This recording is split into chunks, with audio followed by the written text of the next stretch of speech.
The United States is going through a dangerous time. The rising threat of terror has led to a sharp increase in Islamophobia. So much so, Barack Obama spoke from the Oval Office for just the third time in his presidency, hoping to ease fears and placate those who hold the many responsible for the actions of a few. Today, we'll be looking at Islamophobia in America and across the world, and the political and societal impacts of the world's second largest religion.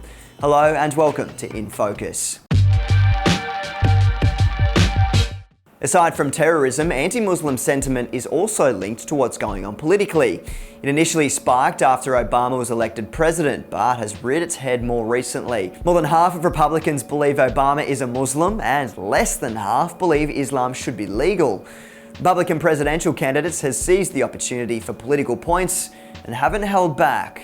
Donald J. Trump is calling for a total and complete shutdown of Muslims entering the United States until our country's representatives can figure out what the hell is going on.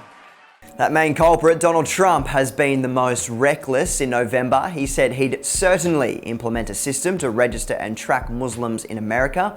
In December, he proposed a total and complete shutdown of Muslims entering the United States. He was widely criticized as a demagogue or a political leader who uses populism rather than rational thought. Even his fellow Republicans denounced the calls. Marco Rubio called them offensive and outlandish. Jeb Bush said he was unhinged. Even the Pentagon said his anti-Muslim stance was undermining US national security. Anything that tries to bolster, if you will, the ISIL narrative that the United States is somehow at war with Islam is contrary to our values and contrary to our national security. More on that shortly, but there is a reason Donald Trump is top of the pops. His marginalizing rhetoric isn't the cause of Islamophobia, it's because of it. Islamophobia is at its highest level in America since the immediate aftermath of 9/11, and possibly higher.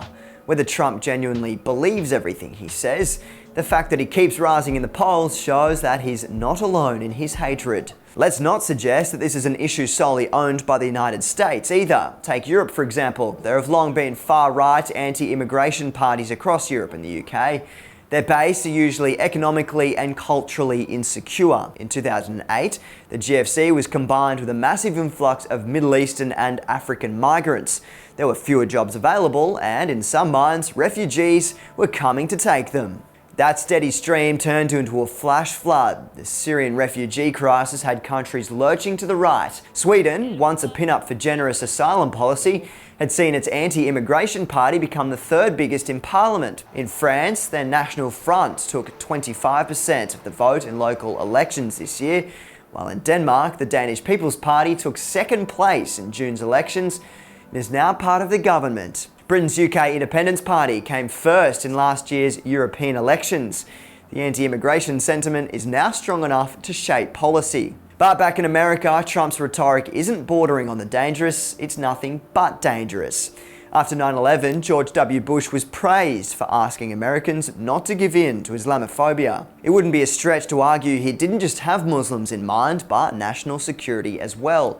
Terrorist groups thrive on the anti-American narrative, and when citizens turn on each other in the way Trump supporters are turning on Islam, that narrative grows all the more compelling. So when the Pentagon warned that Trump's anti-Muslim rhetoric was undermining national security, they weren't joking. Press Secretary Peter Cook said that such talk bolsters ISIL's narrative, adding that a border closed to Muslims would harm American efforts to counter extremist ideology. But his popularity means that there's zero chance Trump will be letting up anytime soon. Thanks for joining us. We'll see you next time.